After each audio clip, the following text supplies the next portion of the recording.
વાલા મિત્રો, માનવીના જીવનમાં એક એવો સમય આવે છે જ્યારે દુનિયાની કોઈ પણ વ્યક્તિ તેને ખુશી આપી શકતી નથી. તો તેવા સમયે ખુશી મેળવવા માટે તમે કોની પાસે જશો? જગતના ભૌતિક વાના પાસે કે ઈશ્વર કે જે તમને ખૂબ પ્રેમ કરે છે તેમની પાસે?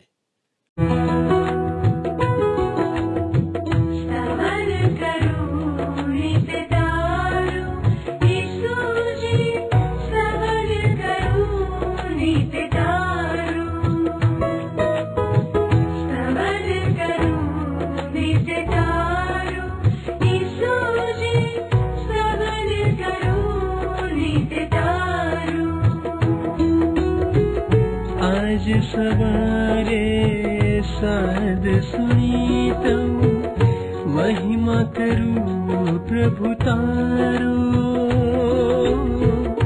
महिमा करूं प्रभु तारो, स्तवन करूं नित्य तारो.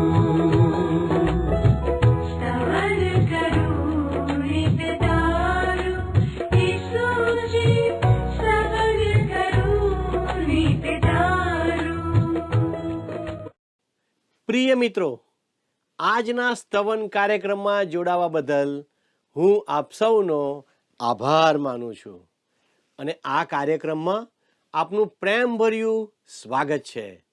માનવ જીવન રોગ, દુઃખ અને સંકટ વચ્ચે પસાર થાય છે.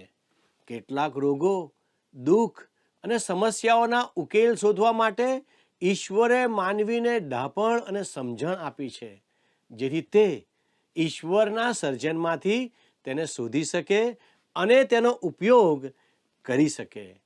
સાવચેતી રાખવાથી કેટલીક સમસ્યાઓને ટાળી શકાય છે, ખરું ને?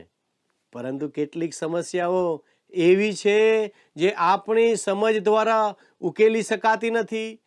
વાલા દર્શકો, હાલમાં આપણે બાઇબલમાંથી અય્યુબ નામના માણસના જીવનમાંથી આવી સમસ્યાઓનો ઉકેલ શોધી રહ્યા છીએ. તેના મિત્રો તેને મદદ કરવાનો પ્રયાસ કરી રહ્યા છે. અય્યુબ એટલા બધા દુઃખમાં છે કે તેને લાગે છે કે ઈશ્વરની સાથે સમાધાન કરાવવા માટે તેને કોઈની જરૂર છે. તેના મિત્રો આ કાર્ય માટે યોગ્ય નહોતા. તેને કોઈ યોગ્ય મધ્યસ્થની જરૂર હતી. આપણને પણ એક યોગ્ય મધ્યસ્થની જરૂર છે. આજના અભ્યાસમાં અય્યુબ દ્વારા આપણને શ્રેષ્ઠ મધ્યસ્થનો પરિચય કરાવવામાં આવશે, જે દરેક સમસ્યાનો ઉકેલ છે. અય્યુબના મિત્રો જેઓ ઈશ્વરને જાણતા નથી, તેઓ અય્યુબને ઈશ્વરના નામે દિલાસો આપવાનો પ્રયાસ કરે છે. પરંતુ અય્યુબ તેમના જવાબોથી સંતુષ્ટ નથી, કારણ કે અય્યુબ પણ ઈશ્વરનો ભક્ત છે. અય્યુબ માટે તેમની આશાઓ, તેમની કલ્પના બહારની છે.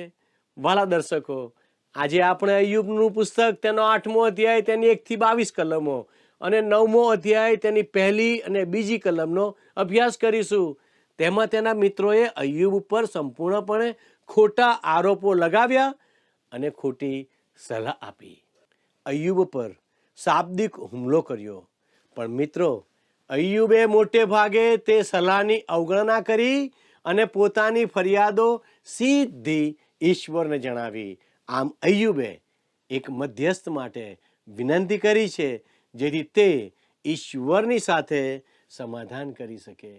આ બાબત પ્રભુ ઈસુ ખ્રિસ્ત ઈશ્વર પિતાની આગળ આપણા મધ્યસ્થી બન્યા છે, તેની પૂર્વ છાયારૂપ છે. તો ચાલો દર્શકો, આપણે આજના અભ્યાસમાં આગળ વધીએ. વારું મિત્ર, આજે આપણે સ્તવન કાર્યક્રમમાં બાઇબલમાંથી અય્યુબના પુસ્તકના 8મા અધ્યાયની આપણે આગળ વધવા માંગીએ છીએ. 8મો અધ્યાય આખો આપણે જોવા માંગીએ છીએ. 8મા અધ્યાયમાં તમે જોશો તો કુલ 22 કલમો છે અને એ પછી 9મા અધ્યાયની પ્રથમ 2 કલમો આપણે જોવા માંગીએ છીએ. એટલે તમારી પાસે બાઇબલ હોય તો મારી તમને નમ્ર વિનંતી છે, કૃપા કરીને તમારું બાઇબલ તમારી સમક્ષ ખુલ્લું રાખજો. અય્યુબનું પુસ્તક 8મો અધ્યાય. હવે આપણે જોઈશું મિત્ર, તો અય્યુબના પુસ્તકના 8મા અધ્યાયમાં અય્યુબનો મિત્ર બિલ્દાદ એ પ્રથમવાર અય્યુબની સાથે ચર્ચા વિચારણા કરે છે. બિલ્દાદ એ અય્યુબનો બીજા નંબરનો મિત્ર છે. એ શબ્દોરૂપી શસ્ત્રો વડે અયુબની ઉપર પ્રહાર કરે છે. બિલ્દાદને આપણે પ્રણાલિકાગત માણસ તરીકે અથવા તો પરંપરામાં માનનાર વ્યક્તિ તરીકે ઓળખી શકીએ. આ બિલ્દાદ ભૂતકાળ ઉપર આધાર રાખનાર વ્યક્તિ છે. એ એની દલીલમાં જણાવે છે કે કૃપા કરીને આગલા જમાનાના લોકોને પૂછ. અયુબને એ પ્રમાણે એ કહે છે કે કૃપા કરીને આગલા જમાનાના લોકોને પૂછ અને આપણા પિતૃઓએ જે ખોળી કાઢ્યું છે એના ઉપર તું ધ્યાન રાખ. અયુબનું પુસ્તક 6 અધ્યાય 6 કલમ શું કહે છે? શું ફિક્કી વસ્તુ મીઠા વગર ખવાય કે શું ઈંડાની સફેદીમાં કંઈ સ્વાદ હોય? એ રીતે તમે જુઓ તો અયુબનો મિત્ર બિલ્દાદ જાણે ભૂતકાળના ખડકને ખોદીને ભૂતકાળમાં જે કંઈ બન્યું હતું એ હવે ભવિષ્યમાં પણ બનશે એવું અયુબને જણાવે છે. બિલ્દાદ એક ઉત્ક્રાંતિવાદમાં પરંપરામાં માનનાર વ્યક્તિ છે. એ અમુક બાબતોને ભૂતકાળમાંથી શોધી નાખે છે અને પૃથ્વી અસ્તિત્વમાં કેવી રીતે આવી એ વિશે એ દાવાઓ કરે છે, દલીલો કરે છે. પૃથ્વી કેવી રીતે અસ્તિત્વમાં આવી એને માટે માત્ર 2 જ ખુલાસાઓ છે મિત્ર. એક તો છે ઉત્પત્તિ અથવા સર્જન અને બીજું છે અનુમાન.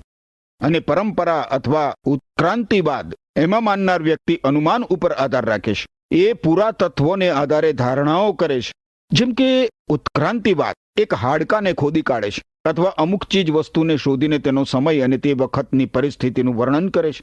પરંતુ એ સત્ય કેવી રીતે હોઈ શકે? કોઈ પણ અનુમાન 100% સત્ય હોતું નથી. અયુબના પુસ્તકમાં અનુમાનને પડકારવામાં આવ્યું છે. ઈશ્વર આપણને જણાવે છે કે જ્યારે મેં પૃથ્વીના પાયા નાખ્યા ત્યારે તું ક્યાં હતો? જો તને સમજણ હોય તો મને કહી દે. અયુબનું પુસ્તક 38મો અધ્યાય 4 કલમ પ્રમાણે. એટલે મિત્ર, અનુમાન અને ઉત્ક્રાંતિવાદમાં માનનાર માનવીને આ સીધો પ્રશ્ન પૂછવામાં આવ્યો છે. બિલ્દાદ પોતાની દલીલ આગળ વધારતા પોતાના ભૂતકાળને વારંવાર ટાંકે છે. આ બિલ્દાદ અયુબના મિત્ર અલીફાઝ કરતા વધારે ક્રૂર છે. બિલ્દાદ એ વાક બાણથી અયુબને દુખી કરે છે. બિલ્દાદ અયુબને સહેજ પણ મદદરૂપ કે દિલાસારૂપ થતો નથી. આ દુખી અયુબનો બિલ્દાદ એક મિત્ર છે. વારું, આપણે 8મા અધ્યાયની પ્રથમ 2 કલમો જોઈશું. ત્યારે બિલ્દાદ શુહીએ ઉત્તર આપ્યો કે તું ક્યાં સુધી એવી વાતો કરશે? અયુબને આ પ્રમાણે એ પૂછે છે. અને તારા મોઢામાંથી તોફાની શબ્દો પવન પેઠે નીકળ્યા કરશે? શું દેવ ન્યાય ઉલટાવી નાખે છે? બિલ્દાદ અયુબના ગળા ઉપર જાણે કે છરી મૂકતો હોય એવું લાગે છે. અયુબ પોતાની કારમી વેદના પ્રગટ કરી રહ્યો છે. પોતાના પીડા વિશે, પોતાની કારમી વેદના વિશે વાત કરી રહ્યો છે. અને એના મિત્રો તમે જુઓ, વારાફરતી અયુબની વાતને નકામી પવન સરખી ઠરાવે છે. 26મી કલમ તમે જુઓ 6 અધ્યાયની તો અલીફાઝ એને શું કહે છે? નિરાશ માણસના શબ્દો પવન જેવા હોય છે, તેમ છતાં તમે શબ્દોને લીધે ઠપકો દેવાનું ધારો છો. અયુબ પોતાના મિત્ર અલીફાઝને આ પ્રમાણે કહે છે. હવે આપણે 3 થી 6 કલમો આગળ જોઈએ. અયુબનું પુસ્તક 8મો અધ્યાય. શું દેવ ન્યાય ઉલટાવી નાખે છે કે શું સર્વશક્તિમાન ઇન્સાફ ઊંધો વાળે છે?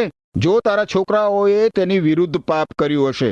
બિલ્દાદ શુહી અયુબને આ રીતે વાત કરતા કહે છે કે જો તારા છોકરાઓએ તેની વિરુદ્ધ, ઈશ્વરની વિરુદ્ધ પાપ કર્યું હશે તો દેવે તેઓને તેઓના અપરાધનું ફળ આપ્યું છે. જો તું ખંતથી ઈશ્વરની શોધ કરેત અને સર્વશક્તિમાનની યાચના કરેત, જો તું પવિત્ર અને પ્રામાણિક હોત તો નિશ્ચિતે હમણાં તારે સારું જાગૃત થઈને તારા ધાર્મિક નિવાસને આબાદ કરેત. કોણ? ઈશ્વર. બિલ્દાદ આ રીતે કહે છે. આ બિલ્દાદ તમે જુઓ મિત્ર, સીધી રીતે અયુબની ઉપર પ્રહાર કરે છે. એના શબ્દો અયુબના હૃદયમાં ભોંકાઈ જાય છે, સળગતા તીરની જેમ. આ બિલ્દાદ અયુબને કહે છે કે તું તારો બચાવ કરે છે, પણ તારા જીવનમાં તો પાપ છુપાયેલું છે, પાપ. અને એ પછી બિલ્દાદ અયુબને કહે છે કે તારા સંતાનો એમના પાપને લીધે જ માર્યા ગયા છે.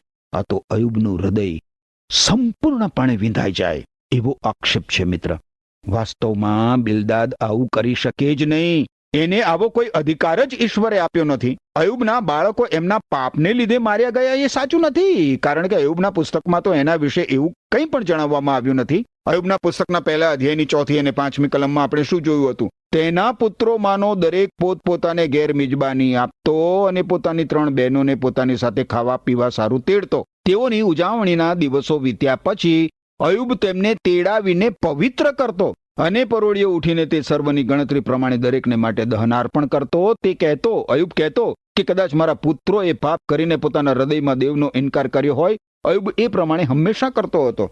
પોતાના બાળકો માટે દહનાર્પણ, પણ તમે જુઓ આ બિલદાદ શું કહે છે? અયુબને ભારે દુઃખ પહોંચે, એનું હૃદય વિંધાઈ જાય એવા શબ્દોરૂપી સળગતા બાણ એને મારી રહ્યો છે.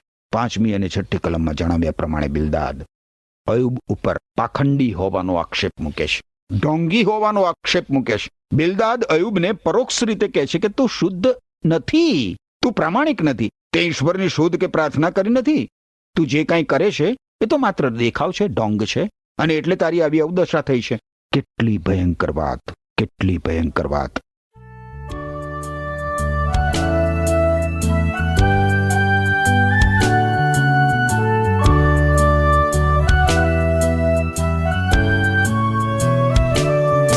ઈશ્વર ગતકાળમાં થયો સાય, ભવિષ્યની છે આશ. તોફાનમાં પણ તું છે આશ્રય, ને સ્વર્ગમાં આનંદવાસ. તારી ગાદીની છાયામાં રહેશે નિર્ભય તુજ ભાત. અમારો બચાવ પૂરતો છે, જે તારો હાથ સશક્ત.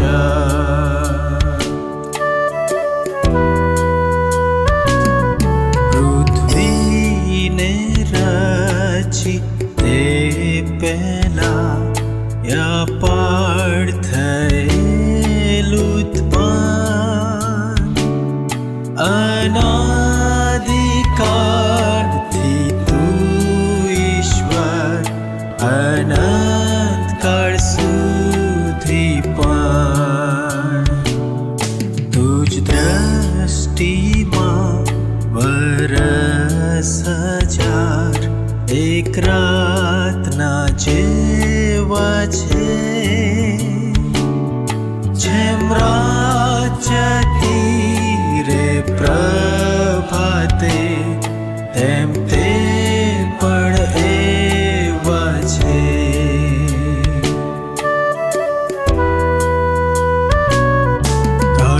કડવેતી નદના પૂર પેઠે લોકને તાણી જાય છે. સવારે સ્વપ્ન ભૂલાય તેમ તેઓ મરી જાય છે. ઈશ્વર ગતકાળમાં થયો સાય, ભવિષ્યની છે આશ. દોરનાર અમારો આ સદાય, ને સ્વર્ગમાં અનંતવાસ.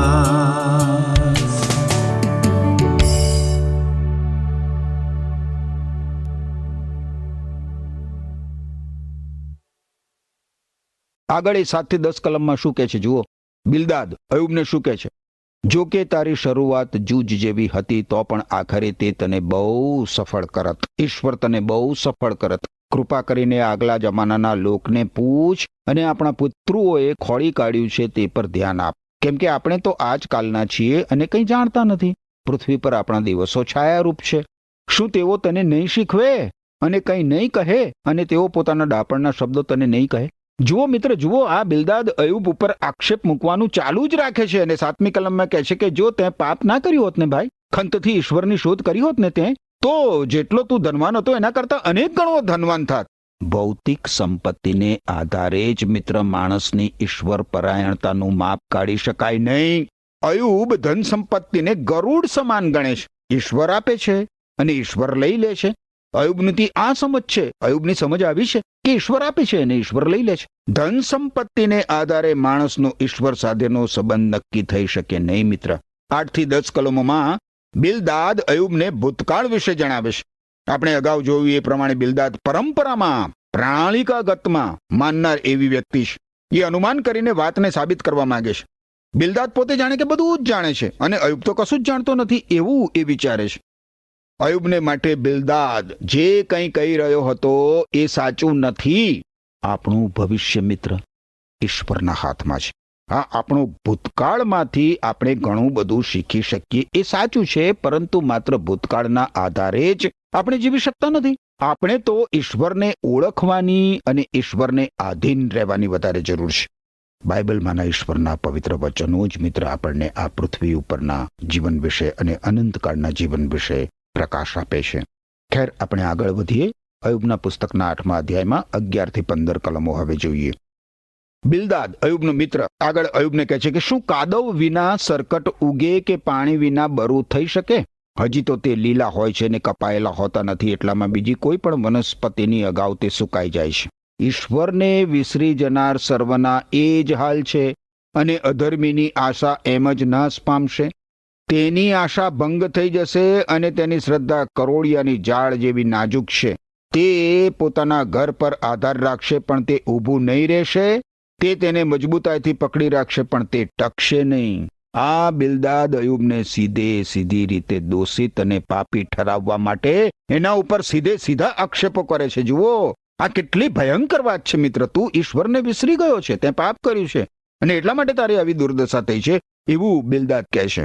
16 થી 20 કલમોમાં એ શું કહે છે?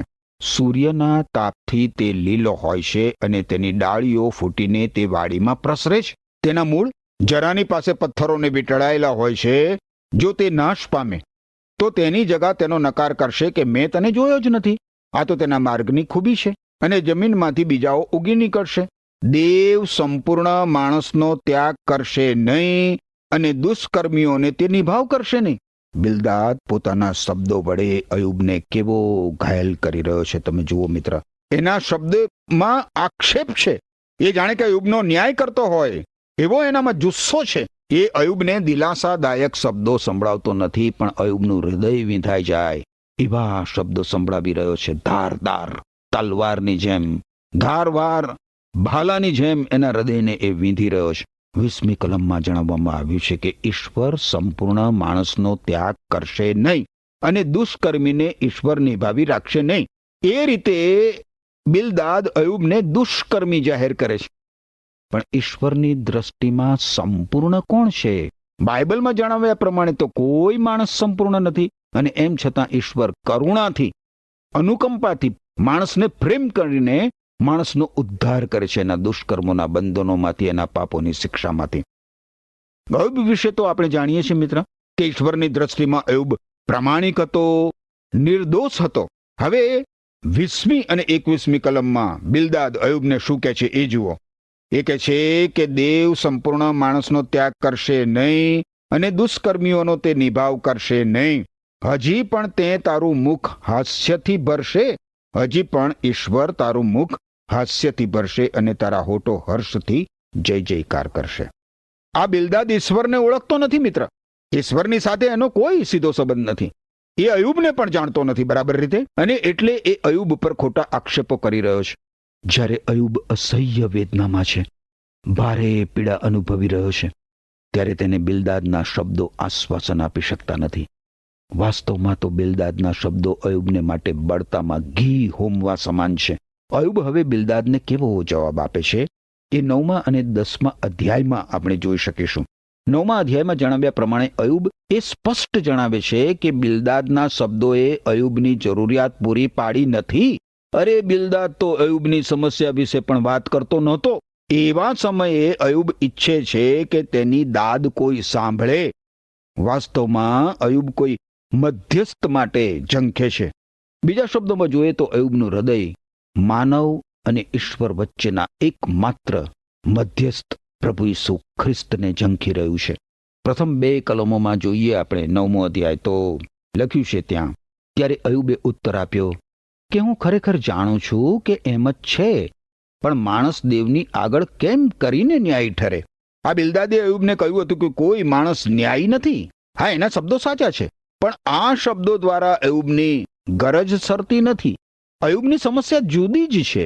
અયુબના પ્રશ્નોના જવાબો એના મિત્રો આપી શકે એમ છે જ નહીં ને એટલા માટે અયુબ બિલદાદને 9મા અધ્યાયની પહેલી 2 કલમોમાં સમર્થન આપતા કહે છે કે કોઈ પણ માણસ, હા એ સાચું છે કે કોઈ પણ માણસ ઈશ્વરની નજરમાં સંપૂર્ણ નથી કે ન્યાયી નથી. બાઇબલમાં આપણે જોઈએ મિત્ર તો ઈશ્વરનું વચન રોમન લોકોને લખેલા પત્રના 3 અધ્યાયની 11મી કલમમાં અયુબના પુસ્તકના 9મા અધ્યાયની 2 કલમને સમર્થન આપતા કહે છે કે ન્યાયી હોય એવો એક પણ માણસ નથી, માત્ર ઈશ્વર જ સંપૂર્ણ અને ન્યાયી છે. મિત્ર, એવા ઈશ્વર અન્યાયી અપૂર્ણ માણસને પ્રેમ કરે છે. ઈશ્વર મનુષ્યને એના દુષ્કર્મોના બંધનોમાંથી, એના પાપોની શિક્ષામાંથી ઉગારવા માંગે છે.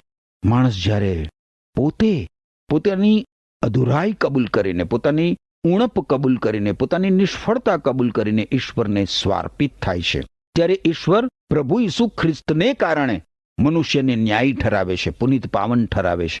રોમન લોકોને લખેલો પત્ર છે બાઇબલમાં નવા કરારના વિભાગમાં એના 1 અધ્યાયની 17મી કલમમાં કહે છે કે શુભ સંદેશની અંદર, ઈસુ ખ્રિસ્તના શુભ સંદેશની અંદર માણસોને ઈશ્વરની સાથે સીધા સંબંધમાં લાવવાનો ઈશ્વરનો માર્ગ પ્રગટ કરવામાં આવ્યો છે. એ તો આરંભથી અંત સુધી વિશ્વાસથી જ શક્ય છે. પ્રભુ ઈસુ ખ્રિસ્ત પર વિશ્વાસ કરવાથી શક્ય છે.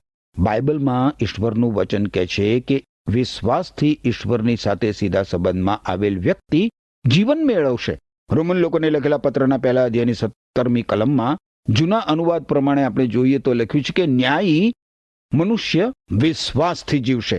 એટલે કોઈ પણ માણસ પ્રભુ ઈસુ ખ્રિસ્ત પર વિશ્વાસ કરવા દ્વારા ન્યાયી ઠરી શકે છે, પુનિત પાવન ઠરી શકે છે. કારણ કે ઈસુ ખ્રિસ્ત પર વિશ્વાસ કરનાર વ્યક્તિ ઈશ્વરની સાથે સીધા સંબંધમાં આવે છે. રોમન લોકોને લખેલા પત્રના 3 અધ્યાયની 25મી કલમ મને તો કંઠસ્થ થઈ ગઈ છે. મિત્ર, એમાં કહેવામાં આવ્યું છે કે ઈશ્વરે ઈસુ ખ્રિસ્તને બલિદાન થવા આપ્યા. ઈસુ ખ્રિસ્તના મરણની મારફતે ઈશ્વરનો મનુષ્ય વિરુદ્ધનો જે પાપનો કોપ છે એ દૂર થઈ જાય છે, અને એમ ઈસુ ખ્રિસ્ત પર વિશ્વાસ કરનાર માણસોના પાપ ઈશ્વર માફ કરે છે. આમાં માણસને પોતાની સાથે સીધા સંબંધમાં લાવવાનો ઈશ્વરનો હેતુ પ્રગટ થાય છે. એટલે ઈસુ ખ્રિસ્ત પર વિશ્વાસ કરનાર વ્યક્તિ એ રીતે ઈશ્વરની સાથે સીધા સંબંધમાં આવે છે. યાદ રાખો મિત્ર, પાપી માણસ આપોઆપ અથવા પોતાના પ્રયત્નો દ્વારા, પોતાના સુકૃત્યો દ્વારા ન્યાયી ઠરી શકતો નથી કે એનો ઉદ્ધાર થઈ શકતો નથી. નવા કરારના વિભાગમાં તમે જુઓ મિત્ર તો એફએસી લોકોને લખેલો પત્ર છે એના 2 અધ્યાયની 8મી કલમ અને 9મી કલમમાં લખવામાં આવ્યું છે કે માત્ર ઈશ્વરની કૃપાથી જ ઈસુ ખ્રિસ્ત પરના વિશ્વાસની મારફતે તમારો ઉદ્ધાર થાય છે. શામાંથી? તમારા દુષ્કર્મોના બંધનોમાંથી, તમારા પાપોની શિક્ષામાંથી. એ તમારાથી બનતું નથી, પણ ઈશ્વરે એ કર્યું છે. આથી એમાં બડાઈ કરવાનું કંઈ કારણ નથી, કારણ કે એ તમારા પોતાના પ્રયત્નોનું પરિણામ નથી. ઈશ્વર આપણા સર્જનહાર છે અને તેમણે આપણને અગાઉથી નક્કી કર્યા મુજબ સારા કૃત્યોનું જીવન જીવવા માટે આપણને ઈસુ ખ્રિસ્તની સાથેના આપણા જોડાણ દ્વારા સર્જ્યા છે, આપણું નવું સર્જન કર્યું છે. કરંથવાસીને લખેલો બીજો પત્ર છે એના 5મા અધ્યાયની 17મી કલમમાં લખ્યું છે મિત્ર કે જ્યારે કોઈ વ્યક્તિ પ્રભુ ઈસુ ખ્રિસ્તની સાથે જોડાય છે ત્યારે એ નવું સર્જન બની જાય છે. જૂનું છે એ ચાલ્યું જાય છે, નવું આવે છે. કેમ નવું આવે છે? કેમ જૂનું ચાલ્યું જાય છે? કારણ કે મનુષ્ય ઈસુ ખ્રિસ્તની મારફતે ઈશ્વર સાથે સીધા સંબંધમાં આવે છે, ઈશ્વર સાથે મેળ મિલાપ પામે છે. એટલા માટે એનું નવું સર્જન થઈ જાય છે. ઈશ્વર એનું નવું સર્જન કરે છે, નવો જન્મ એનો થાય છે, નવા જન્મ દ્વારા એનું નવું સર્જન થાય છે, અને એમ એ ઈશ્વર સાથે સીધા સંબંધમાં આવીને ન્યાયી ઠરે છે. ખુદ ઈસુ ખ્રિસ્તનું પોતાનું ન્યાયીપણું એને પ્રાપ્ત થાય છે. એ અદ્ભુત છે, અદ્ભુત બાબત છે. ઈશ્વરે મનુષ્ય માટે કેટલી અદ્ભુત એવી મુક્તિ યોજના કરી છે. શું તમે મિત્ર પ્રભુ ઈસુ ખ્રિસ્ત પર વિશ્વાસ મૂકીને, ઈસુ ખ્રિસ્તે શરણે આવીને, ઈશ્વર સાથે સીધા સંબંધમાં આવીને પ્રભુ ઈસુ ખ્રિસ્તનું પોતાનું ન્યાયપણું પ્રાપ્ત કર્યું છે? જો નથી કર્યું તો મિત્ર આજે જ પ્રભુ ઈસુ ખ્રિસ્ત પર વિશ્વાસ કરીને, પ્રભુ ઈસુ ખ્રિસ્તને શરણે આવીને ઈસુ ખ્રિસ્તનું, સ્વયં ઈસુ ખ્રિસ્તનું પુનિત પાવનપણું, સ્વયં ઈસુ ખ્રિસ્તની પોતાની પવિત્રતા પ્રાપ્ત કરવા માટે ઈશ્વર તમને કૃપા આપો. આમેન. પ્રિય મિત્રો, આજના પાઠમાંથી આપણે શીખ્યા કે પવિત્ર આત્મા દ્વારા શોક કે દુઃખ પર આપવામાં આવતી સલાહ માટે કરુણાની જરૂર હોય છે. જેમ અય્યુબ પર તોફાની પવનની જેમ ટીકાઓનો મારો શરૂ કરવામાં આવ્યો, તેમ આપણા જીવનમાં પણ આવું થતું જોવા મળે છે. મિત્રો, આવા સમયે આપણે પવિત્ર આત્મા દ્વારા મળતી સલાહ લેવાની જરૂર છે, જે આપણા ભંગિત હૃદયને પ્રોત્સાહન આપે છે. આપણે દુઃખના સમયે એકબીજાને પ્રેમથી પ્રોત્સાહન આપીએ. અહીં બિલ્દાદે અય્યુબને મદદ કરવા માટે પ્રેમ અને પ્રોત્સાહનનો ઉપયોગ કરવો જોઈતો હતો. ઈશ્વર ઈચ્છે છે કે આપણે એકબીજાને માટે પ્રોત્સાહનનો સ્ત્રોત બનીએ. પવિત્ર આત્મા દ્વારા આપવામાં આવતી સલાહ માટે નમ્રતાની પણ જરૂર છે. આપણે સલાહ આપવામાં નમ્ર બનીએ, કારણ કે કોઈ પણ વ્યક્તિ પાપ વગરનો નથી. સલાહ આપતી વખતે બીજા વ્યક્તિને ભાષણ આપવું અથવા તેના વિશે ખોટું બોલવું તે સારી બાબત નથી. વળી તે સલાહ ઈશ્વરના વચનો પર આધારિત હોવી જોઈએ.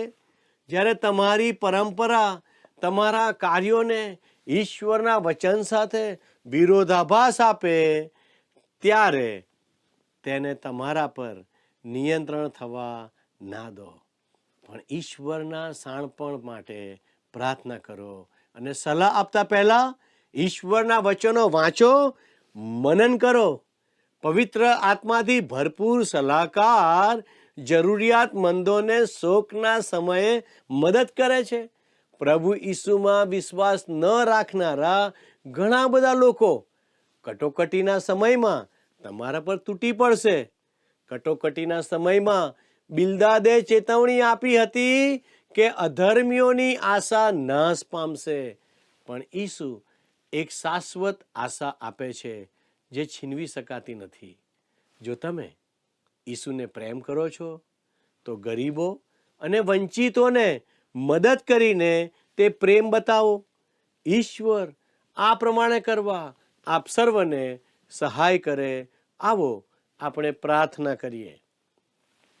વહાલા પ્રભુજી, અમે તમારો આભાર માનીએ છીએ, કારણ કે તમે એમને બુદ્ધિ, જ્ઞાન અને ડાપણ આપ્યા.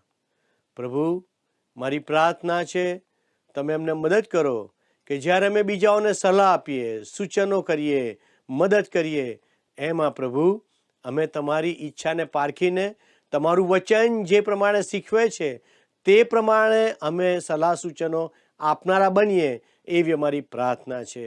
અમારા દરેક દર્શક મિત્રોને તમારા આશીર્વાદથી ભરપૂર કરો. અમારી આ પ્રાર્થના ઈસુના નામમાં માગીએ છીએ. આમેન. વહાલા દર્શક મિત્રો, મારો સમય પૂરો થઈ રહ્યો છે. જો આપને કોઈ સલાહની જરૂર છે, તો અમારા પ્રતિનિધિ આપના ફોનની રાહ જોઈ રહ્યા છે. ઈશ્વર આજનો આશીર્વાદ આપ સર્વને આપો, એ જ પ્રાર્થના સાથે હું આપની વિદાય લઉં છું. આમેન.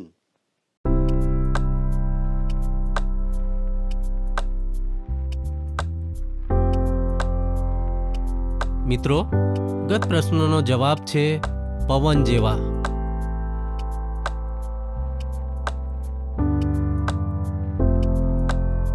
આજનો પ્રશ્ન છે, અયુબ પર શબ્દરૂપી પ્રહાર કોણે કર્યો?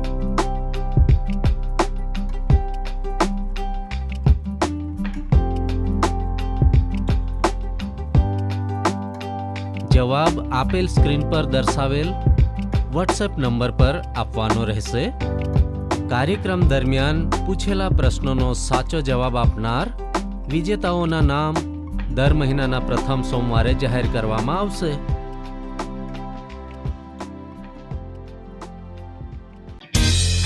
શું તમને આ કાર્યક્રમ ગમ્યો? અત્યારે જ અમને મિસ કોલ કરો.